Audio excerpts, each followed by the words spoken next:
ইরানের জাতীয় পতাকায় মোড়ানো কফিনে তার লাশ আনা হয় রাজধানী তেহরানে। এ সময় বিমানবন্দরে তাকে গার্ড অব অনার প্রদান করেন বিপ্লবী গার্ডের সদস্যরা। বুধবার তেহরানে আরও দুদফা জানাজার পর শোক মিছিল সহ প্রেসিডেন্ট রাইসির লাশ নেওয়া হবে রাজাবি খোরাসান প্রদেশে। এটিই হবে তার শেষ গন্তব্য। সেখানে পবিত্র শহর মাশহাদে তার জানাজায় অংশ নেবেন ইরানের সর্বোচ্চ ধর্মীয় নেতা আয়াতুল্লাহ আলী খামেনি। পবিত্র এই শহরেই আগামী বৃহস্পতিবার সমাহিত করা হবে ইরানের বর্ষিয়ান এই রাজনীতিবিদকে। এদিকে প্রয়াত প্রেসিডেন্ট রাইসির প্রতি শ্রদ্ধা জানিয়ে নতুন মেয়াদের প্রথম অধিবেশন শুরু করেছে ইরানের পার্লামেন্টের বিশেষজ্ঞ পরিষদ। ৮৮ সদস্যের এই পরিষদের সদস্য রাইসির প্রতি ফুলের শ্রদ্ধা জানানো হয়।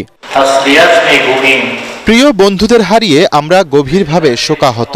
প্রেসিডেন্ট রাইসি নানা প্রতিকূলতার মধ্যেও দেশকে বাঁচাতে সাধ্যমতো চেষ্টা করেছেন। রাইসির মৃত্যুতে শোকে আচ্ছন্ন ইরান জুড়ে চলছে ৫ দিনের রাষ্ট্রীয় শোক। ইরানের এই শোক ছড়িয়ে পড়েছে তুরস্ক, ইরাক সহ বিশ্বের অন্যান্য মুসলিম দেশেও।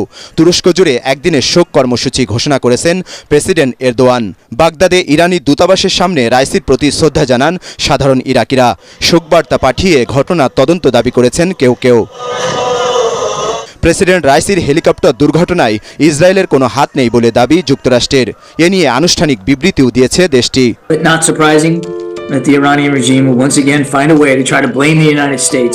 তবে নিষেধাজ্ঞা সহ নানাভাবে ইরানের জনগণকে ঝুঁকিতে ফেলার জন্য সরাসরি যুক্তরাষ্ট্রকে দায়ী করেছে রাশিয়া। যুক্তরাষ্ট্র নিষেধাজ্ঞা দিয়ে ইরানের জনগণের জীবনকে ঝুঁকিতে ফেলেছে। রাইসির মৃত্যু তারই অংশ।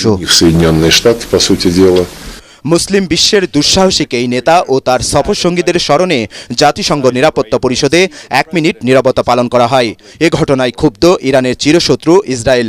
কারণ রহস্যজনক এই হেলিকপ্টার দুর্ঘটনার পেছনে সবার সন্দেহের তীর ইহুদি এই রাষ্ট্রের দিকে।